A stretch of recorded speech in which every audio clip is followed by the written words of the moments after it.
I was pulling sweet potatoes from the back garden when I heard the sound. At first, I thought it was a cat. We have two, and they fight over the compost bin sometimes. But then I heard it again, closer, and it wasn't a cat. It was my daughter-in-law, Nora. She was on the ground near the side gate, half hidden by the azalea bushes I planted the year my husband passed.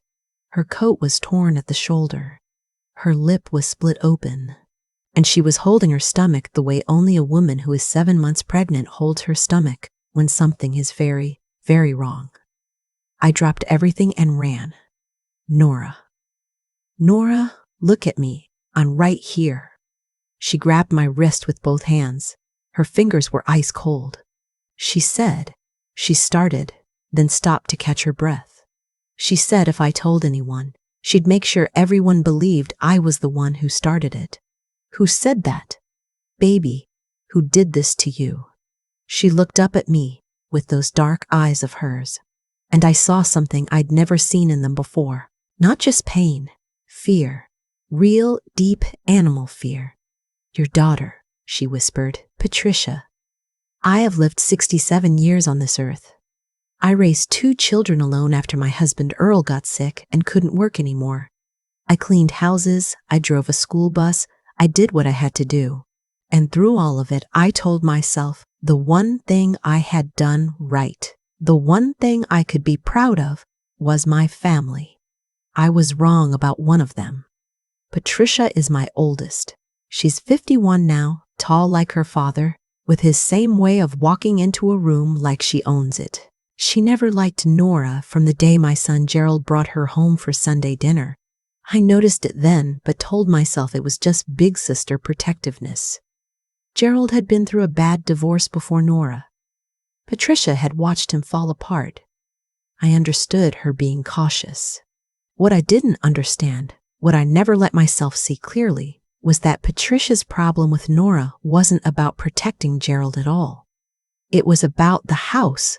Earl and I bought our house in 1987. 3 bedrooms, a big kitchen, a garden that went all the way back to the fence line. It wasn't much, but we paid it off, all ours. And 2 years ago, when I rewrote my will with the help of my attorney, I left it equally to both my children, Gerald and Patricia, 50-50. Patricia had expected the whole thing. She never said that to me directly, but her husband, a man named Frank who I have never trusted, let it slip at Thanksgiving. He'd had too much wine and said, well, Pat always figured the house would stay on her side of the family since she's the one who's local. I told him that was an interesting way to think about it and changed the subject. I should have paid more attention to that moment. After I got Nora inside and called the ambulance, I sat with her on the kitchen floor while we waited. She didn't want to get up. She said moving hurt too much. I put a dish towel against her lip and held her hand and let her talk. She told me Patricia had called her that morning and asked to meet at the park, 3 blocks from my house. She said she had something to give her, a gift for the baby. Nora went because she was trying. She'd always been trying. She'd always been trying. All 4 years of this marriage, she brought Patricia coffee, the kind she likes. Oat milk, no sugar. She was still trying, right up until the moment Patricia grabbed her arm in the parking lot behind the park bathrooms and told her to listen carefully. Patricia told Nora that she needed to convince Gerald to sign over power of attorney on my behalf. She said I was getting old and confused and that the family needed someone responsible managing things. She said Nora owed her that because Nora had stolen Gerald's attention and fractured the family. Nora said no. Patricia slapped her. Then when Nora tried to walk away, she shoved her. Nora fell against the concrete parking barrier. That's where the damage was. Her ribs, her shoulder, the bruising along her side. She'd walk 3 blocks to my house because she didn't know where else to go. Gerald was at work, 2 hours away on a job site. And she was afraid if she called him from the park, Patricia would still be standing right there. She came to me. Even after all of it, she came to my door. I don't have words for what that did to me. The paramedics came. They checked the baby first. That's the thing I remember most, how they checked the baby first. The heartbeat was strong. The baby was fine. Nora had 2 cracked ribs and a bad shoulder sprain and a cut that needed 4 stitches. But the baby was fine. I called Gerald from the hospital parking lot. I stood between 2 cars and I told my son what his sister had done. There was a long silence. Then he said, "I'll be there in 90 minutes. He made it in 74. I watched him walk through those hospital doors, and I saw his face, and I thought about the little boy he used to be. The one who cried when we found a dead bird in the yard, and insisted we give it a proper burial. He made a cross out of popsicle sticks. He was 6 years old. He went straight to Nora's room. I waited outside. When he came out 20 minutes later, his eyes were red, but his jaw was set. He sat down next to me in the plastic chair and he said, 'Mom, I need you to tell me everything you know.' So I did. I called my attorney the next morning. Her name is Sandra, and she's been handling my affairs for 11 years. I told her what had happened. I told her about the conversation at Thanksgiving, about Frank's comment, about the will. I told her I wanted to understand what Patricia could legally do, and more importantly, what I could do. Sandra listened without interrupting, which is why I've kept her all these years. She said the first thing I needed to do was document everything. The hospital records, Nora's statement, any text messages, any witnesses. She said what Patricia had done was assault, criminal assault, and that Nora had every right to press charges. She also said that if Patricia was attempting to pressure someone into giving her control of my estate, that could have additional legal implications. I asked her to explain additional legal implications in plain English. She said it means your daughter may have committed more than one crime. That night I sat in my kitchen with a cup of tea that went cold, and I thought about Patricia as a little girl. I thought about driving her to piano lessons. I thought about the time she broke her arm falling out of the old oak tree, and how she didn't cry until we were in the car because she didn't want the neighbor kids to see. I thought about her wedding. I thought about every Christmas. And then I thought about Nora on the ground by my azalea bushes, holding her stomach, whispering. I went to bed. I didn't sleep. Nora pressed charges.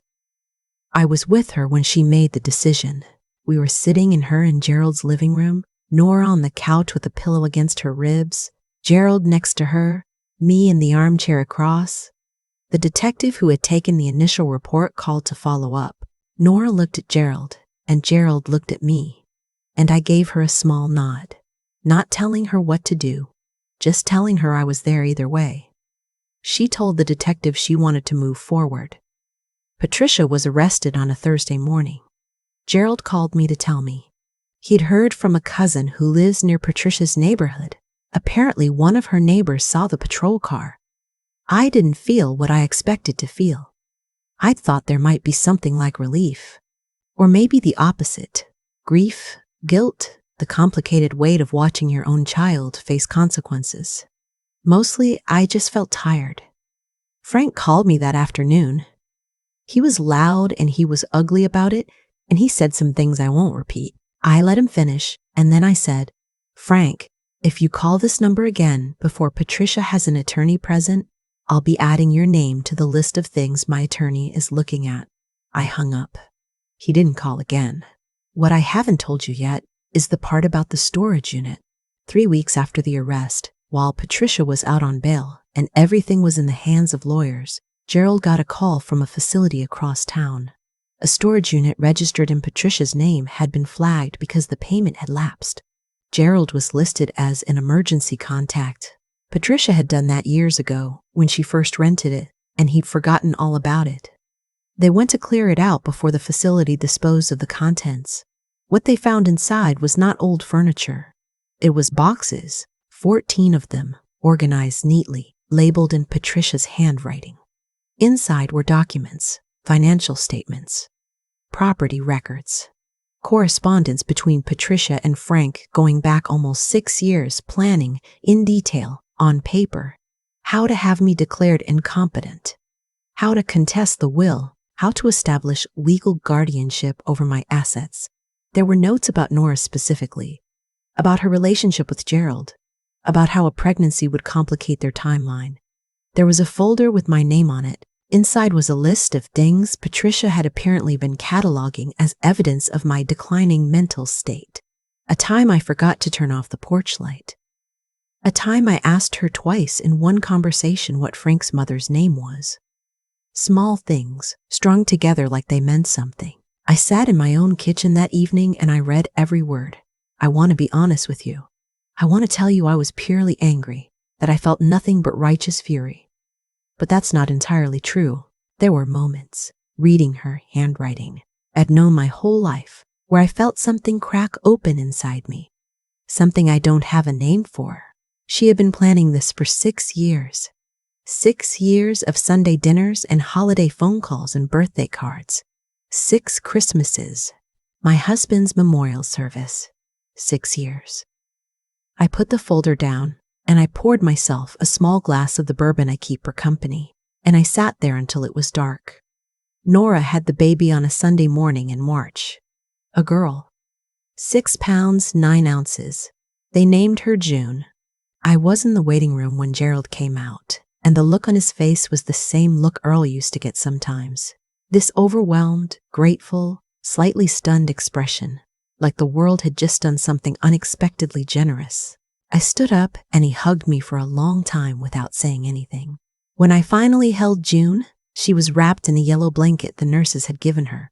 She had Nora's nose and Gerald's ears, and she was, without question, the most perfect thing I had ever seen. Nora watched me hold her from the bed. She looked exhausted in the way only new mothers look exhausted, like someone who has just done the hardest work of their life and is still somehow smiling. "Thank you," she said quietly, "for believing me." I didn't trust my voice right away. I looked down at June and I thought about all the things this little girl was going to grow up knowing. She'd know her grandmother believed her mother. She'd know her father came in 74 minutes. She'd know her father came in 74 minutes. She'd know the women in this family don't stay on the ground. "You came to my door," I finally said to Nora. "That tells me everything I need to know about who you are." Patricia took a plea agreement in September. Assault charges reduced. She was sentenced to 18 months probation, mandatory counseling, and a fine. The civil matter, what Sandra called the estate interference, is still ongoing. There are things I cannot say about that while it remains active. Frank filed for divorce in August. I heard that through the same cousin who told Gerald about the patrol car. I don't know what to make of that information, and I've stopped trying. What I know is this. I have a granddaughter named June who is now 7 weeks old, and who, when I hold her, wraps her entire fist around my index finger and holds on like she's been waiting for me specifically. I have a daughter-in-law who walked 3 blocks with cracked ribs to find me because she trusted me. I have a son who drove 74 miles in 74 minutes. I rewrote my will again. Sandra walked me through every line. I know exactly where everything goes and why. And I am of sound mind and body, and I have been for 67 years. And I intend to be for quite a few more. The azalea bushes by the side gate are blooming again. They come back every spring no matter what. I planted them in the worst year of my life, and they came back anyway. That's the thing about what grows when you've put real care into something. It comes back. It always comes back. I've thought a lot about what Patricia was counting on. She was counting on me being too old to fight back, too soft, too attached to the idea of keeping the family together at any cost. And if I'm honest with myself, there were years, maybe decades, where she would have been right. I spent so much of my life smoothing things over, keeping the peace, telling myself that if I just stayed patient, stayed kind, stayed quiet, things would eventually work themselves out. I believed that was wisdom. Now I think some of it was just fear, dressed up as virtue. Fear of conflict. Fear of seeing clearly what I didn't want to see. What Patricia didn't count on was Nora. She didn't count on a young woman who, with cracked ribs and a split lip, would still choose to walk 3 blocks to tell the truth instead of hiding it. That kind of courage isn't something you're born with, I don't think. It's something you build, choice by choice, in small moments long before the big ones arrive. Nora had been building it quietly for 4 years, every time she extended her hand to a family that didn't always extend one back. That's the thing about integrity. It doesn't announce itself. It just shows up when it's needed. And what Patricia didn't count on, what I think genuinely surprised her, was me. Not the me she'd been watching and cataloging and quietly dismissing.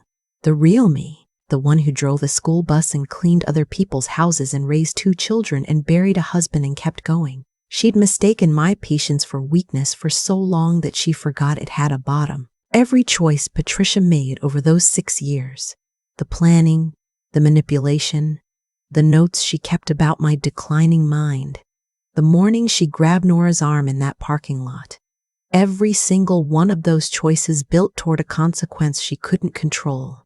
She constructed her own undoing, document by document, box by box, and stored it neatly in a unit across town. That's not luck. That's not fate. That's just the simple, unglamorous truth that what you do accumulates. The things you do in private don't stay private forever. The people you underestimate have their own reserves you haven't measured. And the woman you assumed was too old and too sentimental to act will, when the moment comes, act. I'm not telling this story to make myself sound brave. Most of the time I was just tired and sad and trying to figure out the next right step. Bravery isn't the absence of any of that. It's just continuing anyway. What I want, if anything stays with you from what I've shared, is this. Don't wait for someone to believe in you before you start believing in yourself. Nora didn't wait. Gerald didn't wait. I stopped waiting a long time ago. Back when I had no choice but to figure things out alone. And little June, wrapped in her yellow blanket, holding my finger like she knows something, she won't have to wait either. We'll make sure of that.